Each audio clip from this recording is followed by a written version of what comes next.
ബേപ്പൂർ സുൽത്താൻ എന്നറിയപ്പെടുന്ന വൈക്കം മുഹമ്മദ് ബഷീർ. വൈക്കം മുഹമ്മദ് ബഷീർ 1908 ജനുവരി 21 തിരുവിതാംകൂറിലെ വൈക്കം താലൂക്കിൽ തലയോലപ്പറമ്പ് ഗ്രാമത്തിൽ ജനിച്ചു. മനുഷ്യജീവിതത്തിലെ തീവ്ര ദാരിദ്ര്യവും മനുഷ്യദുരയും ഉൾപ്പെടെ എല്ലാ വശങ്ങളും നേരിൽ കണ്ട അദ്ദേഹത്തിന്റെ ജീവിതം തന്നെയാണ് അദ്ദേഹത്തിന്റെ സാഹിത്യം എന്ന് പറയാം. അതുകൊണ്ട് ബാല്യകാലസഖി ജീവിതത്തിൽ നിന്നും വലിച്ചു ചിന്തിയ ഒരേടാണിത്. ഭക്തിൽ രക്തം പൊഴിഞ്ഞിരിക്കുന്നു. ചുണ്ടുചോര കാണുമ്പോൾ എന്തെന്നില്ലാത്ത പേടിയും വെപ്രാളവും തോന്നും. ചിരിക്കുന്ന മരപ്പാവ.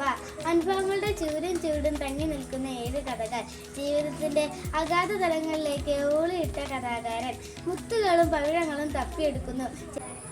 പ്രേമലേഖനം. ജീവിതം യൗവനതീഷ്ണവും പ്രേമസുരഭിലമായിരിക്കുമ്പോഴും ജീവിതത്തിന് മധുരം പകരാൻ മറ്റൊന്നും ആവശ്യമല്ലല്ലോ. ചെവി ഓർക്കുക. അന്തിമ കാഹളം. നക്ഷത്രയുദ്ധം. അണ്ടകടാഹ യുദ്ധം. അനന്തമായ പ്രാർത്ഥനയാകുന്നു ജീവിതം. അനുഗ്രഹങ്ങൾക്ക് ദൈവത്തോട് നന്ദി പറയണം.